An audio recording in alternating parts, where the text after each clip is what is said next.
Хэрэв танд манай аудио зохиолууд таалагдж байгаа бол лайк, subscribe-ын дарахаа мартаоцай.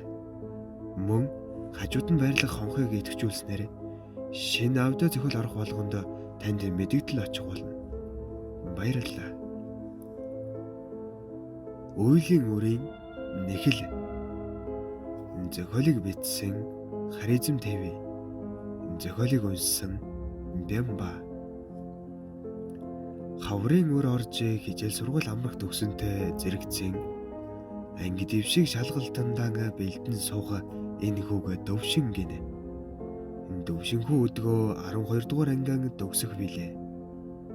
Тийм ч учраас түүнд энэ жилийн хичээлүүдийн дүн шалгалтуудаа нэн чухал учраас энэ сууга ажээ. Гэнэт түүний гэрэн хаалгагийн хэнийг нь тогшиг чимээнээрээ өглөөнөөс хойш толгой өндийг сөхөөгүй суусан Дөвшинхүү саялыг сэхээ ор бололтой босон очиж хаалган онгойлгоолоо. Түүний найз зулаа энэмсэглэн зогсож байна гэнэ. Хүүшээ иймэрд юу болов вэ зулаа? Хэмээх тэнэ зулаах эхний царайнд багхан гүнэг тодорчээ. Харин манай аав ахаад л өнөө харуусаа уучгаад агсан зөвтөө тавиад ерөөс хичээл хийлгдэггүй. Тэгээд чамтай зүг шалгалтандаа бэлдээл гэж. Хэлэхдээ Дөвшинхүү хамтдан шалгалтандаа бэлдэх найзтай болсон доо ихэд баярлан. За тэгвэл гэртээ байгаа юм шиг л байгаарай хэмээгээд найзын гэртээ өрлөө. Хоёр найз нэгэндээ багшилсаар хэдийнэн үд өнгөрчээ. Зулаа охин Дөвшинхүүд хандан Дөвшин хоёулаа маргаашнаас сургуулийн номын санд хичээл тараад шалгалтанд бэлдэж байвал ямар вэ? Гэхдээ Дөвшинхүү надад бол татгалзах зүйл алгаа. Гэхдээ чи оройтхгүй юу? Гэхдээ зулаа охин зүгээрээ надад угаас тэр гэрлөө яарад байх зүйл байхгүй. Хамгийн чухал зүйл бол шинэ сургуулинд төгсөөд их сургуульд хүссэн мэргэжлэрэн ажиллаж ээжийг аваад сайхан амьдрнаа. Гэхдээ багхан гайхсан Дөвшинхүү.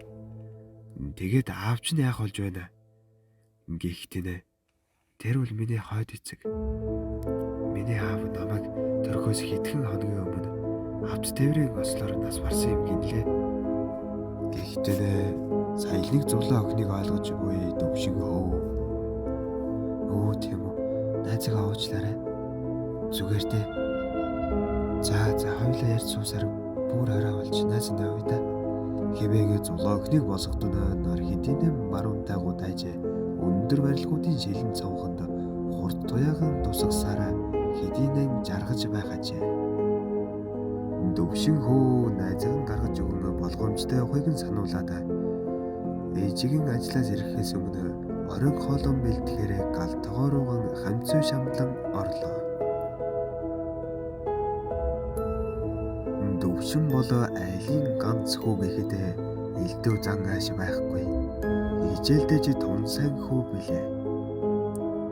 Тийм ч учраас ээжигийн ажлаас ирэхдээ халуун хоолтой суйдаа гэмээн ийм зогсоо ажээ. Түүний гэрийн хаалга дугарч Дөвшинхүү очин харуулаа.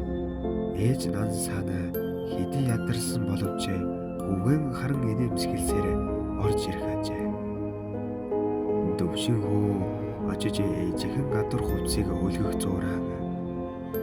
Ээж би маргаашнаас ангийнхаа найзтай зүг хичээл тараад сургуулийнхаа номын санд шалгалтанд бэлтгэр болсон шүү. Гэвлээ түүний ээж нансаа. Заавал тэгж оройтох хэрэг байна уу хүмүүс? Гэртээ шалгалтанд бэлтгэл яасан юм? Гэвлээ Дөвшинхүү. Үгүй ээж юу л та манай найз зулаа байж штэ. Гэвлээ за өнөө хөөрхөн охин уу? Хэмээгтэнэ ээжсэн багхан ичингүй ирсэн Дөвшинхүү. Харин тийм ээ. Аав нь агсан согтуу тавиад ерөөс хичээл хийлгэхгүй байна гинэ. Тэгээд л бид хоёр өнөөдөр ярилцаад ингэж шийдсэн юм л та. Гэхдээ за гэхдээ орой өвдөж айлын охин хөөхөд хэцүү шүү хүмүүс. Гэхдээ хэлэхдээ төвшин хүү зүгээрээ ээж би гэрт нь өргөж өгөөдөл өөрөө гэртээ хүрээд ирж бай. Гэди нэмсгэлэхдээ нэ түүний ээж нансаа. Үгүй тэр аавынхан дуурайсан гэж. Гэди хүүгийн өхөр зөрөө ээжгүй хоёр орон хоолон эдэн сууна. Хүү төвшин аяг таван угаан ундах бэлтгэлэн хийж дуусаад ээжийн очин таамар холоогүй юу ээж хэмээн асуувал түүний ээж нансаа. Ээж нь маргаа сурагч нартай заах хичээлийн бэлтжгээд амарна. Миний хүү эртхэн амарч бай. Хэмээгээд компьютерийн ард сум үлджээ. Түүний ээж нансаа багангийн багш билээ. Төвшин хүү зүүдлэг хажээ. Түүний зүүдэн тэрээрээ их өндөр завчим хадан хисааны эрмэгтэй зогсож байх юм гээд. Тийм дайтал хадан хавчлын ёроолоос гүн харанхуй нүхнээс олон хүмүүсийн дарчлан яолох чимээ гархан тэр. Энэ төвшин хөө сандран эргэн харвалаа. Түүний нүрэн тулах шахсан тэргэхийн дэмдэггүй суунагалсан хар зүйлээ. Биднийг яах гэж хэмээг хүмүүн бусын ахирган муухай өнгөөр орилхон тэр. Төвшин хөө айс орилж сэрхэд түүний ээж нансаа. Төвшин миний хөө юу болов? Зүгээр үү? Хэмээгтэнэ төвшин хөө. Зүгээрээ ээж. Сая харин жоохон хар тараад. Хэмээг галтгондон орж хүйдэн хусуун багхан тайвшраад. Буцан унтахаар өрөөндөн орлоо. Өглөө болжээ. Урд шүдэн хэдий нормуутай хонсон ч төвшин хөө. Хүчлэн өндөж хүйдэн усаар нүүр гаран угаан сэргэж аваад хичээл рүүгэн яран гарах хийхдээ. Төвшин өглөөний цагаан угад гараарай миний хөө. Хэмээн ээжийнхэн дүү сонсдгон тэр. Төвшин ч хоцорлоо ээж орой уулзъя.